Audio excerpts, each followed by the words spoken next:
Hello बच्चों, class 11th mathematics chapter first set exercise 1.5 में question number second है। तो क्वेश्चन नंबर फर्स्ट आपको जो है डिस्क्रिप्शन बॉक्स में मिल जाएगा। तो क्वेश्चन नंबर सेकंड में देखिए हमको क्या फाइंड करना है, कंप्लीमेंट फाइंड करना है। क्वेश्चन में दिया गया है, बोला गया है if u equal to ABCDEFGH दिया गया है और बोला गया है क्वेश्चन में find the complement of the following set. A का वैल्यू दी गई है, एलिमेंट्स ABC दिया गया है, तो ए का कंप्लीमेंट हमको फाइंड करना है जबकि ए की वैल्यू दी गई है। इसी तरह सेकेंड थर्ड फोर्थ पार्ट ये सब दिया गया है। तो कंप्लीमेंट देखिए क्या होता है, जिसे कंप्लीमेंट ऐसे समझ लीजिए वेन डायग्राम से, ये जैसे हमारा यूनिवर्सल सेट है U है। अब इस U में सारी वैल्यू हैं, कौन सा ABCDEFGH सभी एलिमेंट्स दी गई है, मतलब A से लेकर H तक सारे एलिमेंट्स इसमें हैं। और जबकि इसमें दिया गया है A का एलिमेंट्स यहाँ पर दिया गया है, A में एलिमेंट्स दिया गया है A, B, C दिया गया है। तो कंप्लीमेंट का ये मतलब होता है कि A का ये एलिमेंट्स को बाहर निकाल देना और बाकी जो टर्म बचेगा एलिमेंट्स वही क्या होता है, कंप्लीमेंट सेट होता है। तो इसमें देखिए क्या क्या टर्म है, मतलब A से लेके H तक सारे नंबर हैं, जबकि इसमें ABC हम बाहर निकाल देंगे।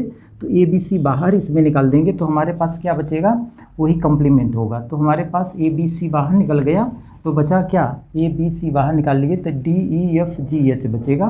तो मतलब DEFGH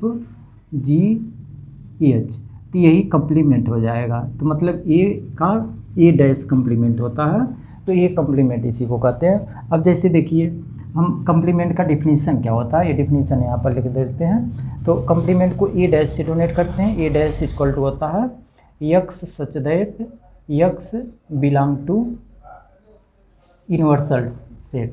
फिर उसके बाद एंड लगाते हैं, and x does not belong to A, मतलब ये टर्म होता है डिफिनीसन। इसका क्या होता है, A' equal to x such that x belong to universal set and x की वैल्यू ए एलिमेंट्स में नहीं होना चाहिए, इसको निकाल देना है। तो या इसको हम ऐसे लिख सकते हैं A' equal to U minus A भी हम फार्मूला लिख सकते हैं।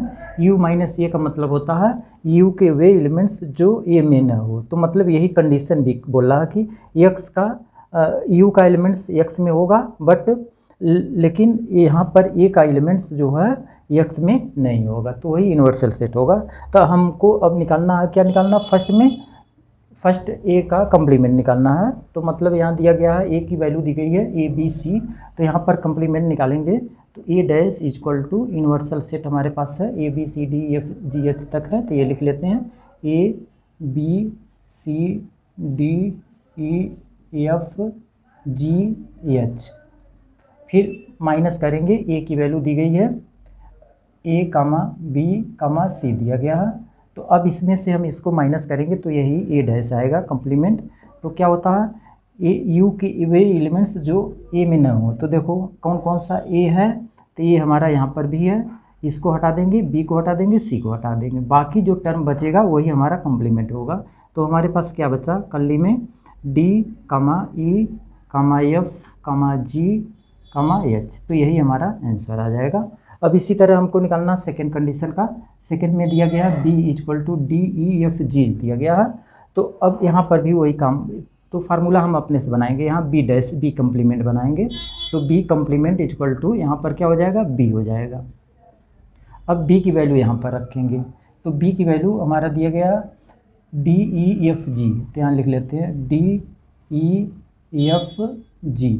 अब ये टर्म हम निकालेंगे, कौन कौन सा टर्म, यहाँ पर लिख देते हैं साफ से, मतलब ABC है। तो अब इस केस में हम B' निकालेंगे, तो यहाँ पर B' हो जाएगा, यहाँ पर भी B'। तो B' का मतलब ये क्या होगा, यानी DEFG ये टर्म को निकाल देंगे, बाकी जो टर्म बचेगा वही हमारा कंप्लीमेंट होगा। तो D से टर्म निकालेंगे, DEFG इतना टर्म हमारा क्या होगा, इसमें से निकल जाएगा। बचेगा क्या हमारे पास A, B, C, ये सब टर्म तो निकल गया, H बचेगा। तो ये हमारा आंसर आएगा, B कंप्लीमेंट इक्वल टू आएगा A, B, C, H आएगा। अब इसी टाइम में हम C का निकालेंगे, थर्ड वाला केस। थर्ड केस से निकालेंगे तो इसके लिए भी आइडेंटिटी बनाएंगे। यहाँ पर सी डैश लिखेंगे फार्मूला में, सी डैश, तो यहाँ पर क्या हो जाएगा, सी हो जाएगा। तो यहाँ सी का एलिमेंट सब लिखेंगे। तो सी का एलिमेंट्स दिया गया है ए सी ई जी, ए सी ई और जी दिया गया है। अब ये टर्म को हम क्या करेंगे, ए सी जी को निकालेंगे। तो यहाँ पर देखिए कौन कौन सा टर्म हमको निकालना पड़ रहा है। ए निकाल रहे हैं, इसको क्रॉस कर दें, हटा दें, सी को क्रॉस कर दें और ई को क्रॉस कर दें और जी को हटा देते हैं। तो अब हमारे पास देखिए क्या क्या टर्म बचेगा, बी बचेगा क्योंकि ये है तो ए को हटा देंगे, तो बी कामा सी है, इसमें सी नहीं लेंगे तो डी हो जाएगा। ई भी है इसमें, ई को हटा देंगे, एफ लेंगे, एफ, जी भी है, जी को हटा देंगे, एच लेंगे, तो हमारा आंसर ए आएगा।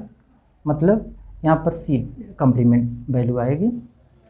तो सी कम्प्लीमेंट का आंसर आएगा बी डी एफ एच आ जाएगा। अब इसी टाइम में डी का कंडीशन देखो निकालते हैं। तो डी का कैसे निकालेंगे, तो हम फिर आइडेंटिटी यहाँ बनाएंगे, डी डैश लिखेंगे, डी डैश यहाँ पर क्या हो जाएगा, डी हो जाएगा। तो अब यहाँ पर डी का एलिमेंट्स सब लिखेंगे। तो डी का एलिमेंट्स हमारे पास है एफ जी एच ए, यहाँ पर लिखेंगे एफ जी एच ए। अब इसमें एफ जी एच ए इसमें से निकालेंगे हम वैल्यू।